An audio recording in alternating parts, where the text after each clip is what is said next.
میں نے جو آپ کو بڑے بڑے حکمت کے موتی اور بڑے بڑے پھول آپ کو گنوائے ہیں، آیت الآیات، آیت البر، آیت الاختلاف، اور اب یہ ہے آیت الکرسی، توحید کے عظیم ترین خزانوں میں سے ہے۔ یہ سیدت و آیات القرآن، حضور نے فرمایا یہ تمام آیات قرآنی کی سردار ہے۔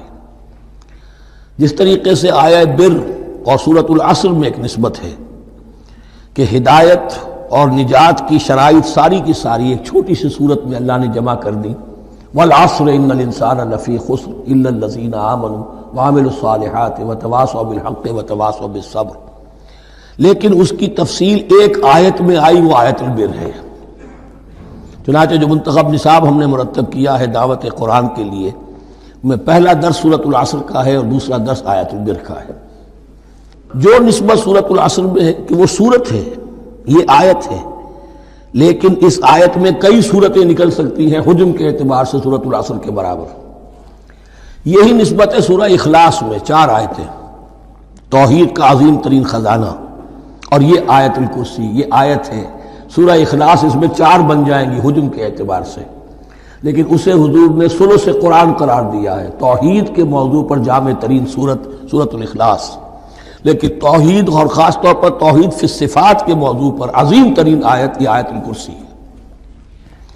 اللہ لا الہ الا ہو، اللہ وہ معبود برحق ہے جس کے سوا کوئی الہ نہیں، بڑا کیٹیگوریکل۔ الحی القیوم، وہ زندہ ہے از خود اور باخود، اس کی زندگی مستعار نہیں ہے۔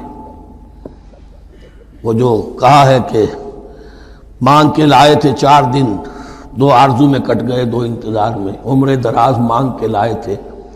اللہ کی زندگی ہے اس کی از خود زندگی، کسی کی دی ہوئی نہیں، اور اس زندگی میں کوئی ضعف نہیں، کوئی کمزوری نہیں، کوئی احتیاج نہیں، آگے آ جائے گا، نہ اسے نیند آتی ہے نہ اونگ آتی ہے۔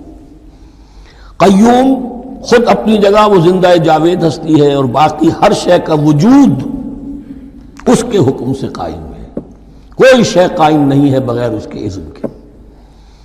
تو گویا کہ احد اور الصمد، اللہ اپنی جگہ احد، لیکن باقی پوری کائنات کے لیے صمد ہے، جو سورہ اخلاص میں 2 الفاظ آئے ہیں، قل هو اللہ احد اللہ الصمد۔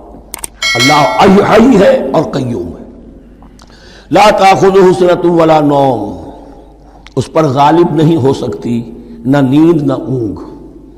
لہو ما فی السماوات و ما فی الارض، آسمان اور زمین میں جو کچھ ہے اسی کا ہے، ملکیت تامہ، ملکیت حقیقی اس کی ہے۔ من ذا الذی یشفع عندہ الا باذنہ، کون ہے وہ جو شفاعت کر سکے اس کے پاس مگر اس کی اجازت سے۔ اب یہ مقام آیا ہے سورہ بقرہ میں پہلی مرتبہ، 3 مرتبہ کیٹیگوریکل ڈینائل کے بعد، کوئی شفاعت نہیں، کوئی شفاعت نہیں، کوئی شفاعت نہیں۔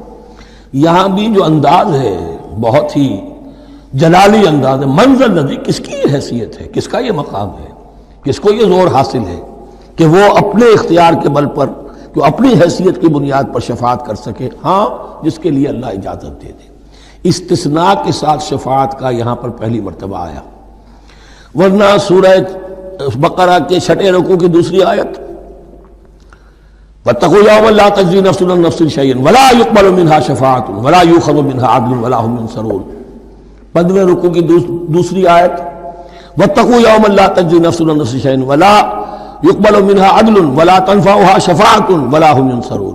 اور اب اس سے پہلے کی آیت میں آ چکا ہے ولا شفاعة، کوئی شفاعت مفید نہیں ہوگی، لیکن یہ کہ اس میں ایک استثناء ہے۔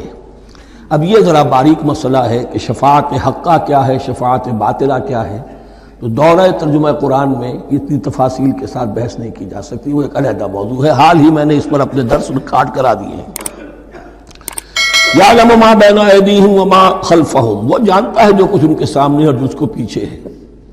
عام طور پر دنیا میں ہم سفارش کرتے ہیں تو کہتے ہیں کہ بھئی میں جانتا ہوں اس شخص کو بہتر، اصل میں جیسا کچھ یہ نظر آتا ہے ویسا نہیں ہے، یا جیسا کچھ فیکٹس آن دی فائل آ گئے ہیں وہ بڑے ہی ڈیسیونگ ہیں، اصل حقائق کچھ اور ہیں اس کیس کے، وہ میں آپ کو بتاتا ہوں۔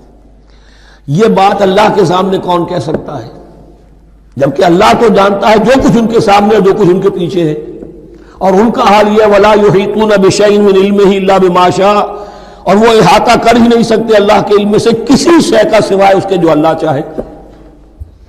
باقی ہر ایک کے پاس علم جو ہے اللہ کا عطائی علم ہے، دیا ہوا علم ہے، محدود علم ہے، بڑے سے بڑا رسول ہو، بڑے سے بڑا ولی ہو، بڑے سے بڑا فرشتہ ہو۔ لا علم لنا الا ما علمتنا، ہم پڑھائیں چوتھے رکوع میں، تو کون کہہ سکتا ہے؟ من ذا الذی یشفع عنده الا باذنہ یعلم ما بین ایدیہم وما خلفہم ولا یحیطون بشیء من علمہ الا بما شاء وسع کرسیہ السماوات والارض۔ اس کی کرسی تمام آسمانوں اور زمین کو محیط ہے۔ اب کرسی کے دو مفہوم یہاں ہو سکتے ہیں، ایک تو یہ کہ اس سے جو معنی مراد ہے یعنی اس کا اقتدار، اس کی قدرت، اس کا جبر، اس کا اختیار، یہ اتھارٹی پوری کائنات کو۔ ایک یہ بھی ہو سکتا ہے کہ اللہ تعالیٰ کے لیے ہم نہیں جان سکتے، یہ آیات متشابہات میں سے ہے کہ کوئی شے بھی ہو واقعتاً جس کو ہم اسے کرسی کہہ سکیں۔ عرش، کرسی، ان سب کے بارے میں یہ دونوں باتیں ذہن میں رکھیے۔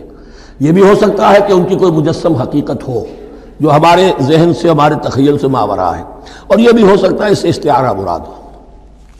اس کا اقتدار و اختیار آسمانوں اور زمین پر چھایا ہوا ہے۔